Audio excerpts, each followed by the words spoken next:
काकींची काय बोलावं, काय सांगावं की बारामतीला कशासाठी आली आहेत मला हिंमत पण झाली नाही. मी हर्षवर्धन भाऊंचं आणि भरणे मामांचं नाव घेतलं आणि सांगितलं मी इंदापूरला गेले होते आणि इंदापूरवरनं मी इथे आले. म्हटलं घरावरनंच चालले होते, तुम्हाला भेटते आणि पुढे जाते. आणि मला खेड शिवापूरला लग्नाला जायचं आहे म्हणून मी इथून गेले. म्हटलं तुमचं काय चाललं आहे बघून येते. मला हिंमतच नाही झाली काकींना सांगायची की आज या सभेसाठी मी बारामतीला आले. गेले 2-2.5 महिने हे आपल्यासाठी हे फार अडचणीचे राहिले आणि आज आपण सगळे वहिनींच्या प्रचार सभेच्या सांगतासाठी इथे आलेलो आहोत. सांगता सभा करता असताना दादा आपल्यात नाही ह्याच्यावर अजूनही कुणालाच विश्वास बसत नाही. अनेक वेळा असं वाटतं एखादं काम जिल्ह्यातलं राज्यातलं असेल की अरे दादाच्या ऑफिसला फोन करा, पण दादा नाही. ठीक आहे, कामं होत राहतात, पण आयुष्यभर आपल्या घरातला एक कर्ता पुरुष, आपला एक भाऊ नाही, हे दुःख आयुष्यभर आपल्या सगळ्यांच्या अंतःकरणात होतं. आज व्यासपीठावर उभी राहिलेली असताना आज राज्यातून महाराष्ट्रातले अनेक मंत्री आलेत आणि माझं कर्तव्य म्हणून आणि ह्या भागाची लोकप्रतिनिधी म्हणून व्यासपीठावर महाराष्ट्रातून जे सगळे दादाप्रेमी आले आहेत त्यांचं मी बारामतीमध्ये तुमच्या सगळ्यांचं अंतःकरणापासून आपल्या सगळ्यांचं मी स्वागत करते. हा कार्यक्रम हा प्रचंड दुःखाचा आपला कार्यक्रम. वहिनींवर पण मोठी जबाबदारी पडली, त्यांच्या लेकरांवरही जबाबदारी पडली. पार्थ आणि जयला अजूनही लहानच आहेत आमच्यासाठी. ते या वयामध्ये एवढी मोठी जबाबदारी त्यांच्यावर आली, पण तिघही ज्या पद्धतीने ही जबाबदारी पेलवत आहेत, कर्तव्य करतायत, ही आपल्या सगळ्यांसाठीच एक अभिमानाची आणि कौतुकाची गोष्ट आहे. मी स्वतः महाविकास आघाडीच्या वतीने माननीय सोनिया गांधी, माननीय उद्धवजी ठाकरे, माननीय राहुल गांधी, माननीय खडगेजी, माननीय संजय राऊत साहेब, अरविंद सावंतजी, आदित्य ठाकरे, हर्षवर्धन सपकाळ, शशिकांत शिंदेजी, जयंत पाटीलजी, माझे सगळे सहकारी आणि पदाधिकारी यांच्या सगळ्यांच्या वतीने वहिनींना शब्द देते की महाविकास आघाडीतला प्रत्येक कार्यकर्ता आणि जो बारामतीतला मतदार आहे तो वहिनींना ह्या इलेक्शनमध्ये ताकदीने त्यांच्याबरोबर उभा राहायला शब्द द्यायला मिळाला.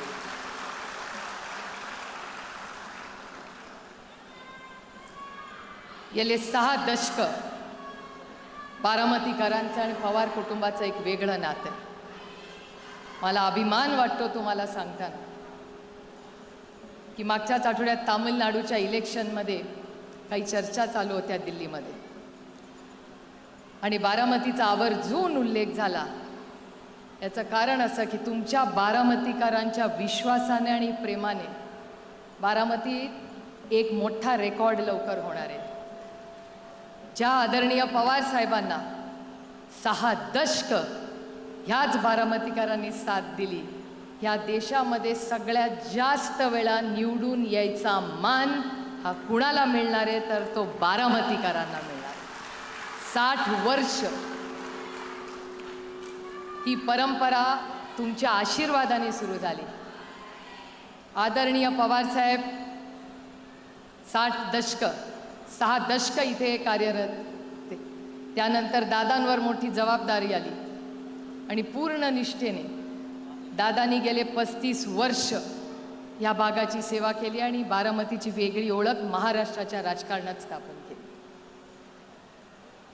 ह्या बारामतीकरांनी अनेक वेळा आरोप प्रत्यारोप झाले, संघर्ष केला, पण बारामतीकरांनी कधी पवारांची साथ नाही सोडली.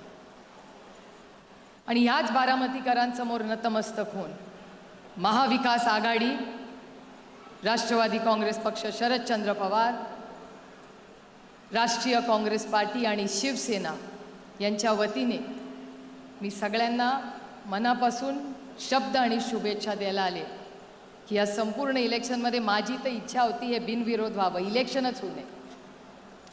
म्हणून पहिल्याच दिवशी ज्या दिवशी इलेक्शन अनाऊन्स झालं, मी पहिल्या दिवशी चॅनलवर गेले आणि म्हणाले वहिनींचं इलेक्शन हे बिनविरोध झालं पाहिजे. दुर्दैव आहे की काही लोकांचे फॉर्म अजूनही राहिले, पण ठीक आहे, आता मतदान होईल. पण हे विक्रमी मतदान नक्की होईल ह्याच्याबद्दल माझ्या मनात तीळ मात्र शंका नाही. आपल्या सगळ्यांना मतदानाचा नंबर किती आहे आपला? एक नंबरला वहिनींचं नाव, चिन्ह आणि बटन आहे. त्या एक नंबरच्या शेजारचं बटन दाबून दादाला आदरांजली, श्रद्धांजली द्या आणि वहिनींना साथ द्या ही विनंती करायला मी आले. ही दिवस आणि हा वेळ कुठल्याही बहिणीवर येऊ नये. मला आजही तो दिवस आठवतो. मी सकाळी वॉक करत होते. 8:40-45ची ती वेळ होती आणि पार्थचा मला फोन आला. अनेक वेळा पार्थन मी फोनवर बोलतो. म्हणलं इतक्या सकाळी काय फोनवर काढलं?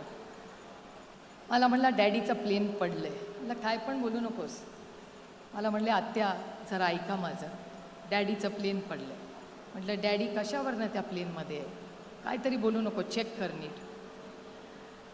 एका फोनवर तो माझ्याशी बोलत होता, दुसऱ्या फोनवर मुसळे इथे आहेत, मुसळेंना माहिती होतं आणि मुसळे, किरण गुजर हे सगळे तिथे होते. आणि तिथून ते व्हिडिओनी पार्थला दाखवत होते ही घटना झाली. आजही असं डोळे बंद करून गेलं वाटतं की काय तो दिवस होता, काय ती परीक्षा आहे, काय झालं की ही अशी घटना किंवा हा दिवस आपल्यावर आला. आजही मला विश्वास बसत नाही. ते प्लेन बघायची हिंमत मी पण केली नाही. त्या दिवशी हेलिकॉप्टरने मी आणि वहिनी एकत्र आलो. वहिनींना आणि माझ्यात तर हिंमत पण नव्हती. पार्थ म्हणला बघायचं आहे. म्हणलं मला नाही हिंमत बाबा बघायची ती. मी डोळे बंद केले तेव्हा. कारण का मला अजूनही अपेक्षा होती की कदाचित त्या विमानात दादा नसेलच आणि असला तर दादा त्याच्यातून चालत बाहेर येईल. आपण कशाला वाईट विचार करायचा. पण झालं ते झालं. आपण आता एक शब्द सगळ्या बारामतीकरांनी एकामेकाला दिला पाहिजे की दादाची जी स्वप्न आहेत ती आपण सगळी एकत्र मिळून पूर्ण करू. दादाची जी जी बारामतीची स्वप्न आहेत ही सगळी पूर्ण करण्यासाठी जी काही सहकार्य, मदत आमच्या सगळ्यांची लागेल ती आम्ही सगळी नक्की करू. आणि बारामतीची आन बान आणि शान जी 6 दशकं महाराष्ट्राच्या आणि देशाच्या राजकारणात राहिली आहे ती टिकून ठेवण्याची नैतिक जबाबदारी ही आपल्या सगळ्यांवर आहे आणि आमच्यावरही. आणि त्याच्यामुळे ती जबाबदारी मी पूर्णपणे पार पडीन. पुन्हा एकदा महाविकास आघाडीच्या वतीने आपल्या सगळ्यांना शब्द देते की या संघर्षाच्या काळात, या इलेक्शनमध्ये आणि पुढच्या या संपूर्ण विकासामध्ये आपण सगळे एकत्र राहू. दादाला मनापासून आदरांजली अर्पण करते, श्रद्धांजली अर्पण करते आणि आपली रजा घेते. जय हिंद, जय महाराष्ट्र, जय आघाडी. धन्यवाद ताई. यानंतर मी विनंती करेन राष्ट्रवादी काँग्रेस पक्षाच्या महाराष्ट्र राज्याचे प्रदेश अध्यक्ष सन्माननीय सुनीलजी तटकरे. केवळ बारामतीचे नव्हे